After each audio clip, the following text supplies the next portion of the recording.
भव्यं च सर्वं यस्याधितिष्ठति स्वर्यस्य च केवलं तस्मै ज्येष्ठाय ब्रह्मणे नमः। प्रिय श्रोतागण, जैसा कि आपको विदित होगा, मैंने पिछले श्रावणी ऋषि तर्पण उपाकर्म रक्षाबंधन के दिन अर्थात 30 जुलाई 2023 को एक घोषणा की थी कि वेद,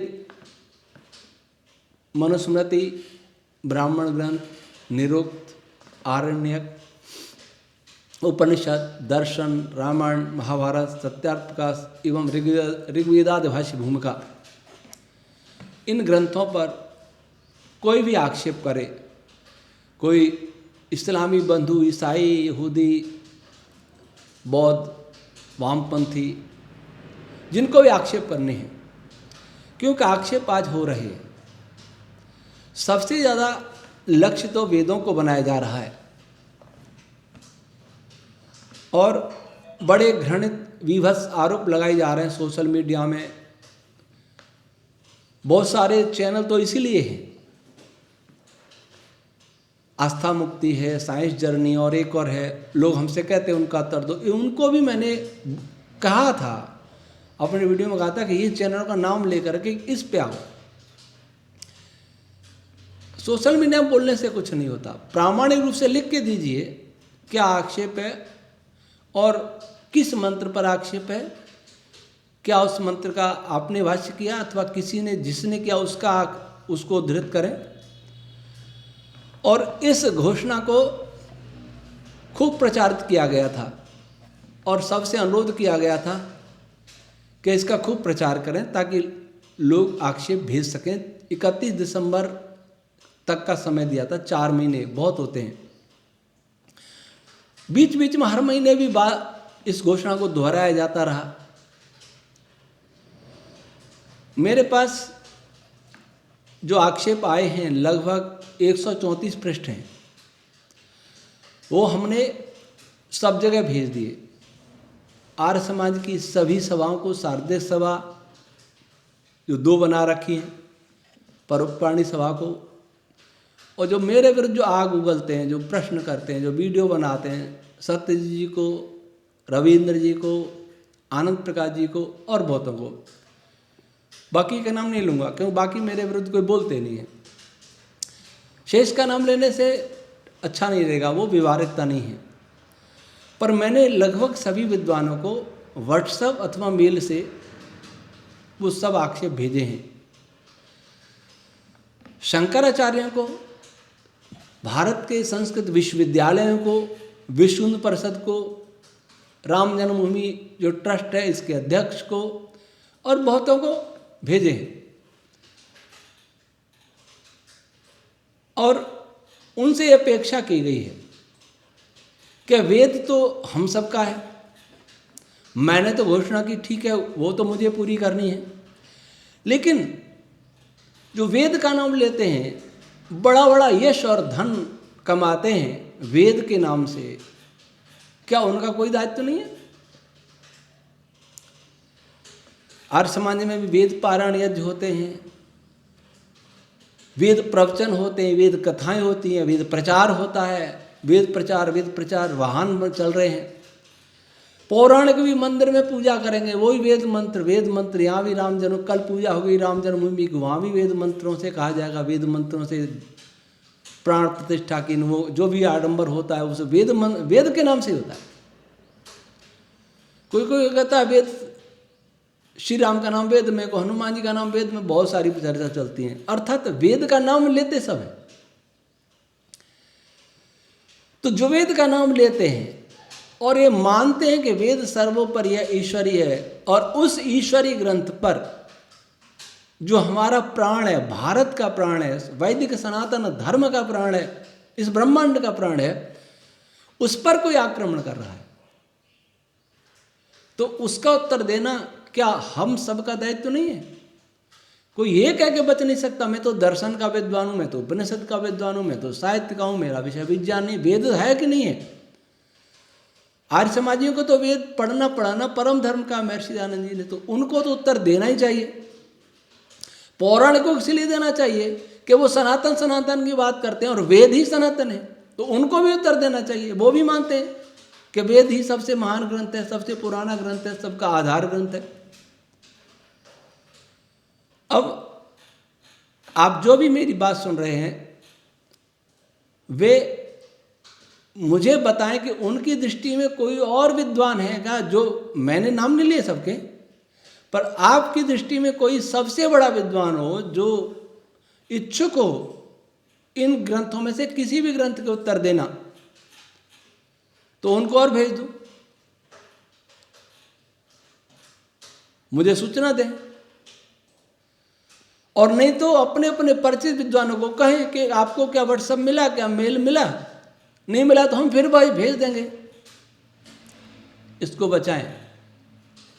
ऋषि दयानंद का जन्म दिन है फाल्गुन कृष्णा दशमी, और इस बार आएगा वो 5 मार्च को।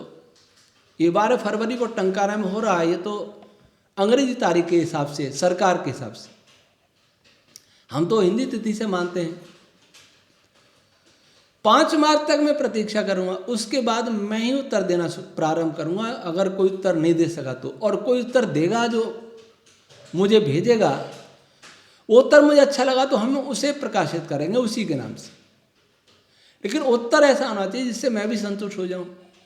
मैं ही संतुष्ट नहीं हुआ तो उस उत्तर को मैं कैसे प्रकाशित करूं? वो कर सकते हैं अपने हिसाब से, उसके हम प्रकाशित नहीं करेंगे। याद रहे कि बड़े बड़े कार्यक्रम करने से न आर्य समाज बचेगा, न सनातन धर्म बचेगा, न वेद बचेगा। मैकाले ने कोई कार्यक्रम नहीं किया होगा, सबको बदल दिया, मूल को हिलाया, मूल को। वैसे हमें अपने मूल वेद को बचाना पड़ेगा, जो हिल गया नहीं, मिट गया है। कार्यक्रम करना एक अलग महत्व का है, लेकिन जिसके लिए कार्यक्रम कर रहे हैं, कार्यक्रम में जाकर के लोग सुनेंगे, वेद की बात सुनेंगे, वेद की चर्चा सुनेंगे, तो उनके मन में जिज्ञासा होगी कि वेद पढ़ना चाहिए। और वेद पढ़ेगा कोई तो बाजार से वेद भाष्य खरीद के लाएगा, और खरीद के लाएगा तो हमारे विद्वानों ने, आर्य समाजियों अथवा पौराणिकों, सब ने वेद के ऐसे अर्थ किए जो पढ़ने योग्य नहीं है। जो 134 पृष्ठ के आरोप आए हैं वो उन्होंने मन से नहीं लगाए, हमारे ही भाष्यों से उद्धृत किया उनको। तब मुंह छुपाने के लिए हम कहाँ जाएंगे?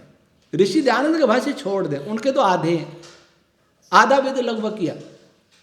आधा वेद मतलब यजुर्वेद और ऋग्वेद के 7वें मंडल के 61वें सूक्त का 2 मंत्र तक।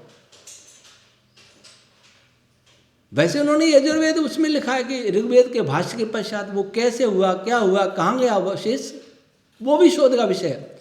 पर जो भी है, ऋषि दयानंद का भाष्य संक्षेप में, वो भी सबकी समझ में नहीं आता है। और शेष जो भाष्य है वो सायण का ही, महिदर का ही अनुसरण किया गया है। तब उनके आधार पर कोई आरोप लगाता है तो आरोप लगाने वाला बिल्कुल भी दोषी नहीं है, क्योंकि वो तो हमारे यहाँ से वेद ले गया या पौराणिकों यहाँ से वेद लाया, और उसमें जो लिखा उसको वो हमें बता रहा है कि ये लिखा आपके यहाँ। तो उसका उत्तर कौन देगा? उसका उत्तर देना हम सबका उत्तरदायित्व है। अगर हम अपने को कहते हैं कि हम आ रहे हैं, अपने को कहते हैं हम सनातनी हैं, तो आपका कर्तव्य बनता है उत्तर दें। भाषण बाद में करें। जिस चीज को जानते नहीं उस पर भाषण करना तो झूठ बोलना है।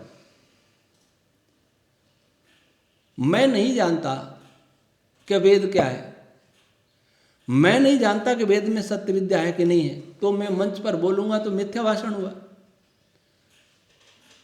इसलिए जो भी इनका उत्तर दे सकें वो हमें भेजें, हम उनको प्रकाशित करेंगे उनके नाम से। नहीं तो मैं सबका उत्तर मैं दूंगा, और मेरे उत्तर को कोई पचा पाएगा कि नहीं पचा पाएगा इसमें मुझे संदेह है,